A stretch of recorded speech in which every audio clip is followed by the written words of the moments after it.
Boy malamu na kaneki télévision sur terrain lelo ezali na ligne aérienne congolaise to babongo lac wapi ko kutana na président Sylvain Makesse Manza toujours avec Maleka Lili Koy Otozarana elongo mbote Lili Maleka mbote no ndeko mifika lelo bandeko balandi sur terrain to memeli bino to le tout à l'heure président Sylvain Makesse Manza net ko sola mingi mai matali santé coronavirus pour bolanda ke mingi na kanaki télévision na ngonga ebeti à intervenir mingi uta corona pandémie to bibiso nyonso pandémie ya COVID-19 où ils ont régné mingi na monde où pe memi makama baliwa mabebele alobela ke ngotro na ngonga beti kasi lelo penza tozana ye elongo to ko beta ngo penza mwa molai na ngombote ndeko Sylvain Makesse mbote mingi ba mama nga ba journaliste vraiment tozo bande émission na biso sikawa ba imboka bandaka yo na kanaki télévision ba mola kaka analyste politique Sylvain Makesse Manza analyste politique sikawa esenge ba moko ba yeba nani nde ezali Sylvain Makesse Manza. Sylvain Makesse Manza aza citoyen congolais na wana obalinga gangana obalinga ngati bakondima meso na ndi ko pesa la bozindo nyonso ndenge nazali eoza malamu mingi te bayeba ngai naza Sylvain Makesse babakisaka Manza yambo ya kobanda mwa lisolo na biso na ningi to corriger mwa moke ya solo za na linza yera congolaise wana zaso mais ali en liquidation batebele ka bayoka en liquidation bazomona oka anetize eloko moko so si balobi eloko wana eza liquide seke nkolo na ngaza mowei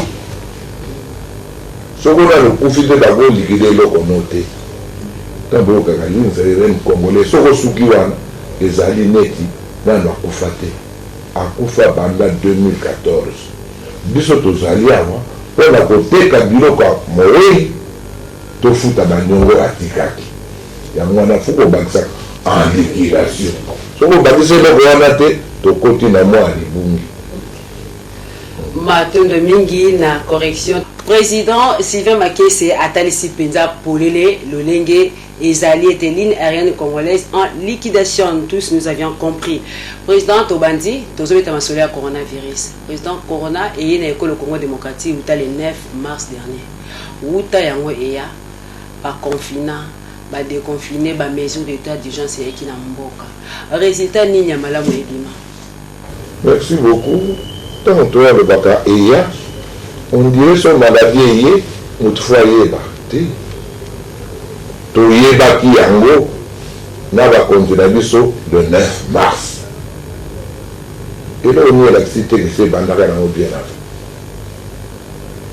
bambate balobi soko ekoti yo après 14 jours bongo soko ekoti nga avant 14 jours na kofi et la bisi ekotaka wase toya koyeba yango na eza koboma bato le 9 mars pendant que la Chine s'est bandaka déjà dans 2019 alekotaki mokoni toyebi te mais ntango bakonza mboka na bino bapanzisango boyebisi biso toza na maladi wana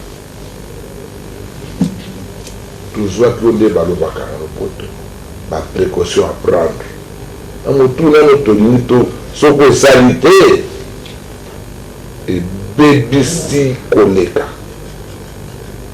bato ebele bakanisa ebebisi ka santé ya solo mais soko ebebisi santé moto asala bilanga kosala nosubala moto akotaka wenza akotamana mopanzisango kopanzikana liboso ozalaki soko boye tozala mosika ke sikoyo tokomose seke ngambo eza wana soki bakonza mboka bazwaki baprécaution wana te totika na bozoba oyo ya bamindele peut-être tongo tokweya ebele peut-être tongo tokweya ebele olinga te baprécaution bazwaki ezalaki très nécessaire ebimisi résultat nini résultat nini soko tokamati na bamoko tobenga na lopoto ya grande technologie kilo bakufa neti bambinzo biso oyo toza na technologie wana te oyo bakisi nini tomelaka se esila nango ngala bakotandaka na moi tomeli obiki so tozwa biprécaution wana te tongo tokufa ndenge quel résultat soki okamati en terme maloba ngo epesamaka bien en français en terme ya bamort ya bageri na ka maladi soki okamati ratio balobi na biso oyo tokufi toza 200 quelque ka maladie atteindre presque 10 000 au-delà de 5 000 guéris so tokamati ratio osali pourcentage okomona tokufi mpenza te so tokufi mpenza te mpo na nini mpo na précaution bakonzi bayebisaki biso na biso bato toza kokanisa na kati wana tobosana nzambe te tobosana nzambe te bino yonso boyaka na gombaka lokumu na bino biso naza mwana njili nazaka na tiamu tokutanaka banda nakomaki wana soko tozwi ka ya mora sida oyo nayebi moko to mibale oyebisiki eza te non peut-être ezali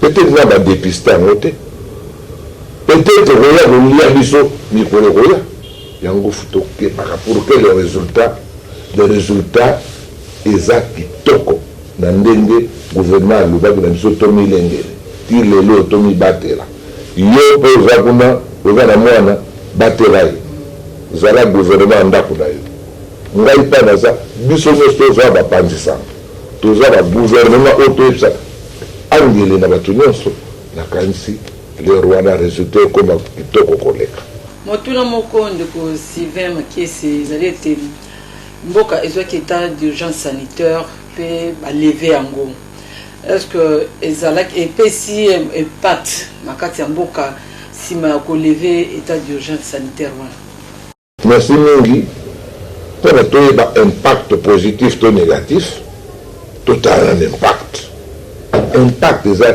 ememeli biso nini ya malamu to mabe to limona impact ndenge wana lingala so tokama ntango eyaki ememeli biso maladi ememeli biso nzala ememeli biso mobulu awa ezaki impact moko négatif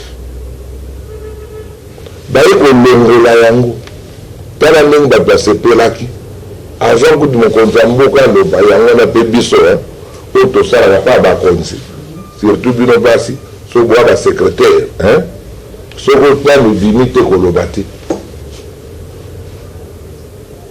bato ebele bayoka te bakonome ye asa somba champagne ntango koya bato bapanzaki sango oyo avant eya bato basepeli bandume okanisa bazwi vaccin ya corona oyo te moi esengo wana eza déjà impact moko positif moi esengo wana parce que toyaki na prison bafungoli biso na prison wana bayebisi biso ozwi liberté mais kozongola so bozobo ya liboso te parce que eza na bandeko mingi bayi Kinshasa toloba mingi vraiment bayi Kinshasa ebele balobi état d'urgence ezalaki déclaré et puis baleve onto biso lomoni eloko moko te parce que toza na biso na kondima te ke maladie yango ezali na ndenge basalaki badéclaraki état d'urgence na ndenge balongoli tomoni biso changement moko te donc mpona biso tomoni maladie yango ezalaki nango te to mpe eza bango mpe te bayi esengo nango eza place wana seke bakonzi ya mboka basalaki mosala yango malamu mpona tondima efale tomona afani na biso bibembe bakonzi ya mboka baprevenir yango mpona tomona yango te c'est déjà un impact positif soki tondima mpo tondima tozala pierre et Thomas et comme ça là mbeba mingi na ba Thomas o bazati lelo lokuta na bango na sa motema baza kopanga mais mama totala yo za moboti mwana lobi alali nzala moyo oningana eza te lobi olandi alali nzala moyo oningana ya te atambola bakwei il faut se révolter contre maladie. Oui.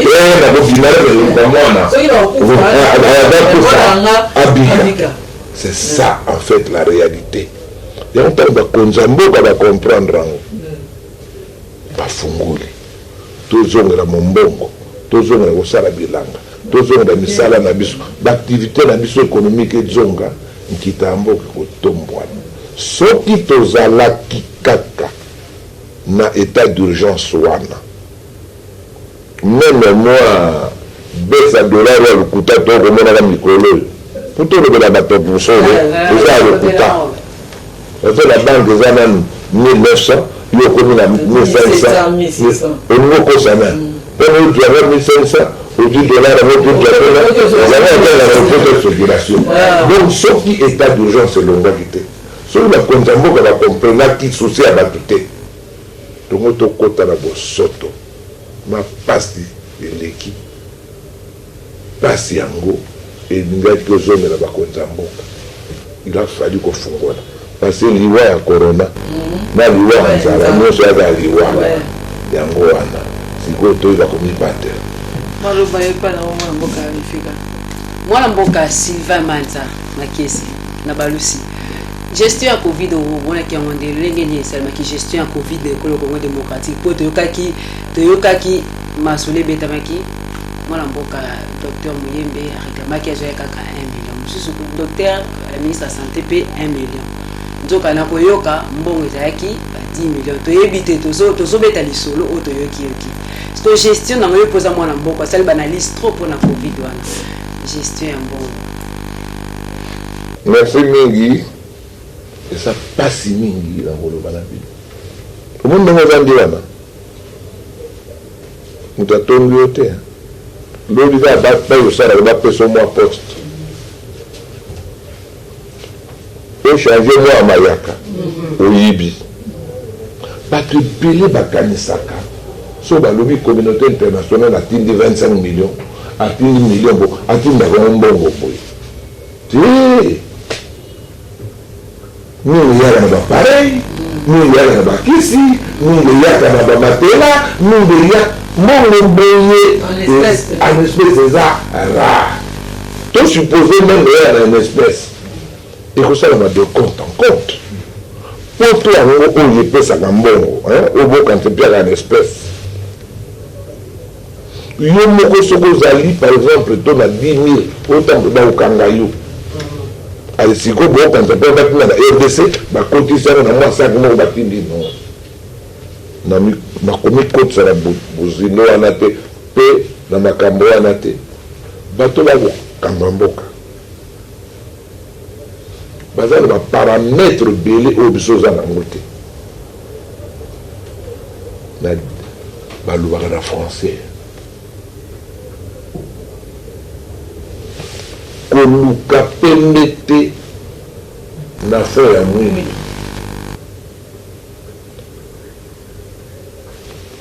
pasi eleki ozi maloba na boto maloba po na pasi eleki wana pena ozali na raison po otangaki likama Gombe c'est vrai Gombe awa mutaza na moi possibilité ya kozala na ba provision na yana ndaku tamtu pe bazalaka na mai na bango bazala mo bilo bango o bako se protéger contre Covid mais surtout le bito tambola na vie province Kinshasa na ba fin fond en tout cas ils avaient peu moi passi pour na muta pour kozoka mai tant cependant que les arbres sika musuba mai penza ezala kapasi neti biso boy na banda to sali 4 jours to za mai te et c'est une copima na ba commune musu pour na oluka mai alors que Covid esengi na mutu ko sukula maboko tango nyonso esengi na mutu wazo ba précaution bango lobi wana et puis moi ba distanciation là ezala kazalaka mais soko yo lobi utinjilo mwende ko karameza kawana na bare ya bis nde bato bakangamaka wana bongo sikoyo bana mboka oyo bakangamaka na eloko nini bango bakoki kosala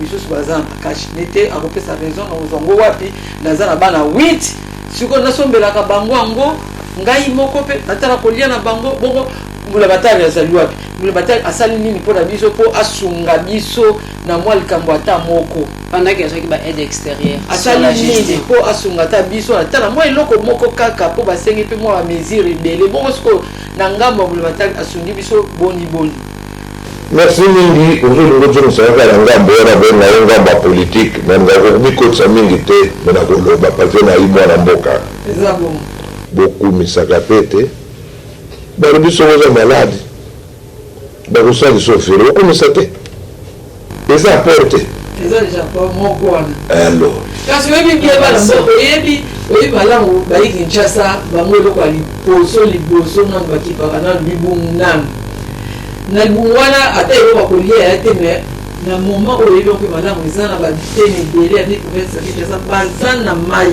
te eloko moko boza na bakonzo bayokela bino yango tozoloba bongo mpe batani na likambo yango mpenza ngo bamitunaki ndoti na ngambo nanga na kabukana baza na problème mai serie mpo bazwa mai ifo bakita na source baki kozwa mai mama mpe kolinga te mwana moke sikola maboko mobaya ye ozwa mai sikola maboko te mai na ezali mpo alamba to amela voilà pourquoi nakosenga na biso bayimboka mbongo mosusu tobima na balabala parce tozangi mai me tobimaka kobima na balabala parce que songolo pakala azwi te. Nous devons voir clair. Tozangi biloko ebele na mboko me bato bayo kokamba biso batelemisaka biso te mpo tosenga yango ntango tobandi kosala nununu tolembi nzala eleki tokokufa bafongoli te bafongoli so toye kozwa tokosala wana kanseli ntango lobi oza na bandale kuna okoya mbindo oyo mbindo te oza mbindo te poni olukali mai c'est ça tina akozala moto fa aluka basolution na situation na ye personnel et d'ensemble ensuite yango tovotaka bato kende kuna mpona ndinga na ngai ekoma mpona bolukila biso basolution yango nakosenga ntango bokoloba confinement toza confiné ainsi de suite il y a de ces précautions qui sont naturelles na bopaka na nga soki nabangi yo te yo kotikala nga nakufi parce que résistance na nga nalinga te vi ya moto ezalaka omati okokita biso tokomi na ngambo ya kokita bino boza komata nani précaution ya liboso balobaki soki oza na biloko wana nyonso te kobima te nazongeli yo lisusu soki oza na bamoye wana te kobima te kasi ngo te kopesa exemple moko olobi mama nyonso akolinga komona mwana na ye azokufa te azotala ye akosala violence mpo mwana ye azwa mo eloko akolia bongo sikoyo osala boni oye na ngambo ya transport se ndenge otikala likambo ya mai oye na ngambo ya transport totutana te po efekisami kasi transport ezali te soki okiti sur terrain kuna eza ba bis privé transport ezali te moto akotutana te ndenge nini bona likambo wana leta koyi kotala yango te mpo ye moko nde apesi mibeko na mpe otomibatela nga mpe ifo nabima mpo mwana nga zongo eloko kolia bongo na ngambo wana okopesaka foti na nga sino te nasepeli bino bato ya gombe soki boza na makambo boluka bapro te biso oluka bapro minaza ya bengo na kwe moko ne kozwa sagaleso ye biso twana ya pro na biso ne kozala ya pro na covid oyo bapro nasala biso eloko te parce que koyela ndenge nini ainsi de suite et puis kozala na pro okangolaki ntango nyonso tomizongisa na biso ya kati oyo tobenga metano ami kokisi na kati omi otali oza ndenge nini mpona oyeba soki omoni ekokute yo cher il faut chercher à vous révolter positivement comme nous sommes révoltés positivement bafungoliam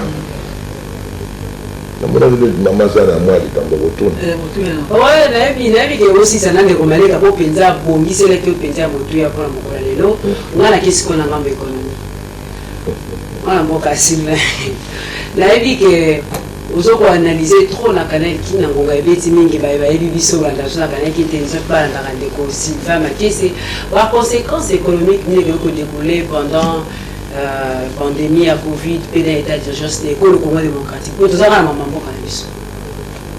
conséquence économique, la Covid, pélé, la lingala au bout de zike.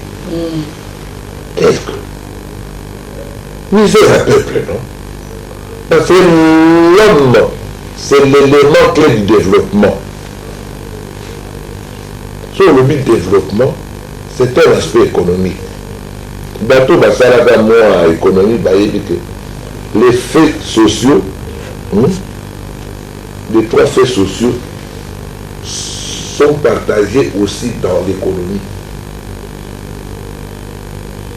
Donc ce fait économique et bonité et ça dans la répercussion sur l'élément clé de la production c'est l'homme. L'homme n'est pas mis en ceci pour la maladie.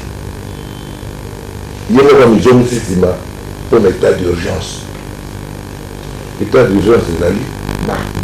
Quand il y a la liberté, la vie, même la déplacement, au commun limité.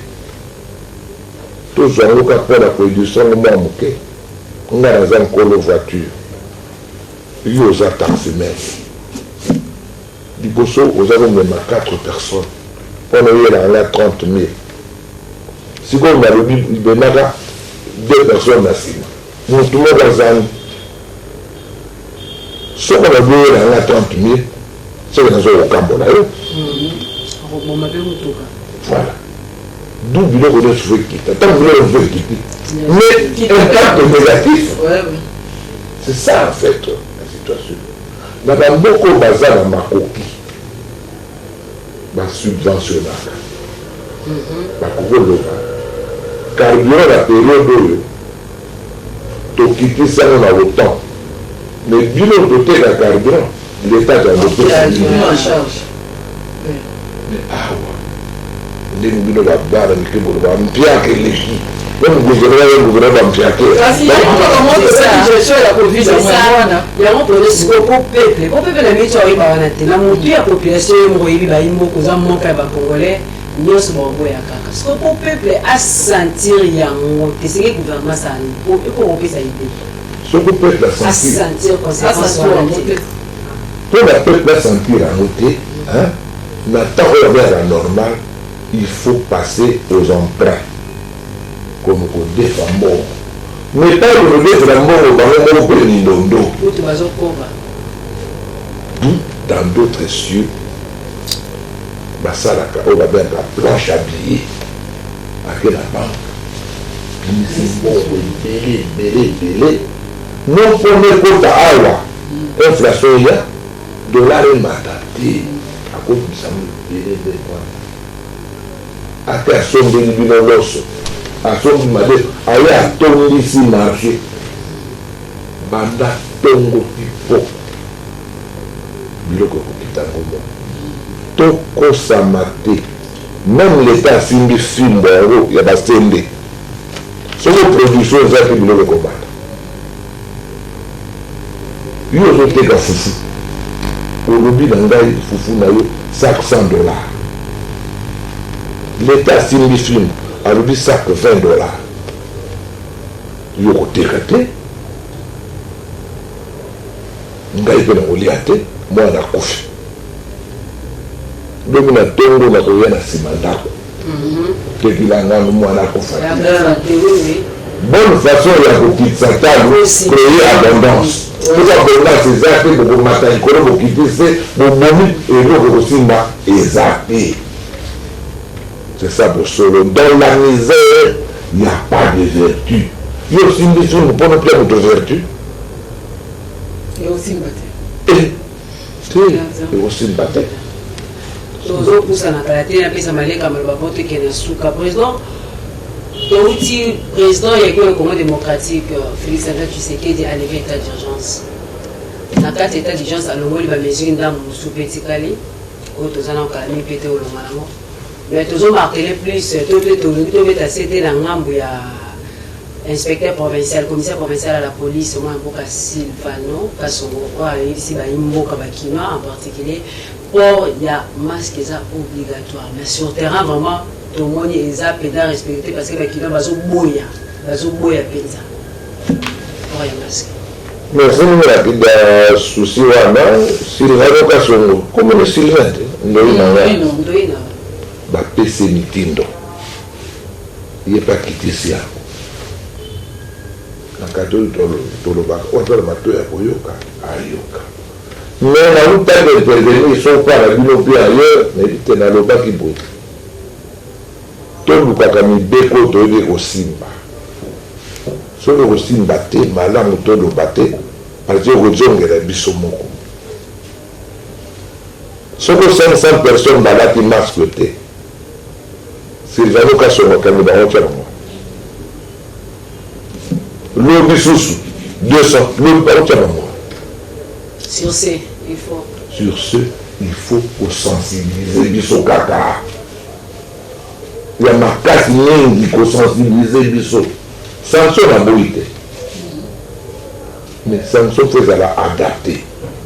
Si vous allez adapter, mais dans ce cas, il faut plus nous sensibiliser. On a ça la biso pe na ndenge ya poto ndenge bazo kokufa mpona motu makasi ekosalisa biso mingi keya kodangisa biso kwa na film te ina moko te matondo mingi mwana mboka Sylvain Makiese tokomi mpenza na suka émission na biso soki oza na maloba mpenza motu ya kolobela bayimboka na oyo etali COVID-19 parce que bamisusu mpe bango oyo basali leve état d'urgence sanitaire mpona bango bamoneke maladi wana ezali te kasi okoloba bango nini po ekozali moko ya bayimboka Congo démocratique olobi na bayimboka nini eloko na koloba na bango kaka eza solo maladi wana ezali peut-être bino na bovivre yango te nga na koloba na bino na liboto yanga tolelaki moto ndenge bansu bakondima te pourtant ezali vérité yango wana me bato ebele soki ndeko na bango akufi na sida bandinga tu baloba yango te babomba virus ezali microbe monso ekoti na nzoto edestabilize makambo ebele na nzoto yango soki ekoti ke koatteindre poumon okokufa na kosokoso okokufa na tuberculose okokufa me bato bongi bayebake covid nte bongi babaka akufi na kosokoso yango wana eloko ya motu ya kolobaka tomibatela soko bakonzi bayebisi biso ndenge wana eza par plaisir te parce que eza koranger plus politique na bango totikali na mbula mingi su te tokende mapono mokonzi nini nango kolinga abanda kokonza na virus akosa bato mpe lobebisa politike na ye tomikebisa yango wana kosenga bino bolanda lokolo ya ministre d'état Jolino Makelele ndenge aza kotambolaka parci parla mpona koteya bato yo na ndako na yo na quartier zonga na yo teya bato toyeba komibatela maladi wana eza naza na nini te ya koloba mwa ndambu nayaki nango yango wana. Merci mingi. On a rappelé Baro Ajibiso, Nanzela, Topé en cours, Tozalaki, na mwana mboka Sylvain Makiese Manza, Otolbin, Tolbina et Mingi Makambo. Etali COVID-19, maladie ou éboni épelé dans le monde entier. Ah oui, merci Maleka. Ezali Kokoba. Bandeko balandi kaneki tenzo sur terrain wana numéro izawana si vous avez la suggestion Obengi tozana pour tout le monde, va député, va président, va ONG, non, tout ça que tu as enfermé pour la bâtiment, notre pour tous. Bien que ce numéro, tu vois, tu as plus de terrain. Ah, bon, tu as, tu l'as dit, négocier, faire qui c'est dans mon salle, mais tu as la paye. Et tout le monde, ça le comme la biso, tout ça, pour la vie. Merci de l'oubli, déjà, c'est pas pour la vie, papa Sylvain. De l'oubli que tu as là, quand on dit sous la maman, Nicolo, et Zali Koya. Matondo, la violence, vous allez kébélé, merci na Patrick Moussala. Je reste à tout, Fiston Mandondo, Oba Simba qui peut être vidéo aux Olanda. Il veut là, Yenega Kazawana, le coach. Tout ça, c'est que coach, il veut là, avant qu'il m'a sonné Tambourali Maleka. Ah, la pesi merci mingi na Nikolandi, merci mingi na oyo andimai kwa biso a mona mboka Sylvain Makese andimai kwa biso mukolo lelo matondo mingi na yo ndeko Sylvain Makese mingi na pesi mboti na bandeko o bamizali kolanda Canal Télévision pe émission sur terrain. Kamala.